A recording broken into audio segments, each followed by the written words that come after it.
Hello friends, అందరూ బాగున్నారా? ఈరోజు మాకు బంగారు తల్లి వారాలండి. ఈ తల్లికి మేము గురువారమే మొక్కుతాము.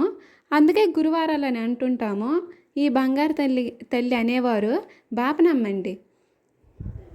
ఈ తల్లికి నైవేద్యం అనేది బ్రాహ్మణుల అంటే బాపనోళ్ళ ఇంట్లో ఉండటం వలన ఓన్లీ శాకాహార నైవేద్యమే పెడతామండి. పెసరపప్పు, బెల్లం, సలివిడి, కొబ్బరికాయ, చీర అనేది పెడతామండి. ఈ తల్లికి నైవేద్యం బేరాకుల నైవేద్యం పెట్టి తీసుకొని వెళ్తామండి. సత్యమనే తల్లి అండి. మీరు వీడియోలో చూస్తూ మొక్కుకోండి. వీడియో చివరిలో ఈ తల్లిని చూపిస్తానండి. అయితే మిస్ అవ్వకుండా వీడియో చూడండి ఫ్రెండ్స్ లాస్ట్ వరకు. మేము ఈ తల్లిని సరాబుల ఇంటి వద్ద చెక్క బొమ్మలుగా తయారు చేసి వాటినే మేము అమ్మవారిగా పూజిస్తామండి. వీడియో చివరిలో అమ్మవారు కనిపిస్తారు. అంటే ఈ చెక్క బొమ్మల అమ్మవారిగా పూజించిన వీడియో అనేది చివరిలో ఉంటుందండి.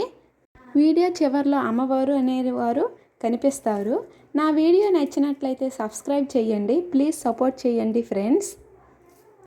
పల్లెటూరులో అలవాట్లు, కట్టుబాట్లు, ఏ పండుగైనా ఎలా చెయ్యాలో, నెక్స్ట్ అమ్మవారి ఉత్సవాలు, ప్రతి వీడియో అనేది నన్ను సబ్స్క్రైబ్ చేస్తే మీకు వచ్చేస్తుందండి. ప్లీజ్ సబ్స్క్రైబ్ చేయండి, నన్ను సపోర్ట్ చేయండి.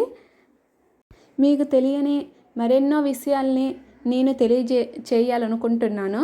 మీరు సపోర్ట్ చేస్తే, మీరు సపోర్ట్ చేయడం వల్ల మరెన్నో వీడియోలు ఇంకా ఉత్సాహంగా నేను చేయాలనుకుంటున్నానండి. ప్లీజ్ లైక్ అండ్ షేర్ చేయండి.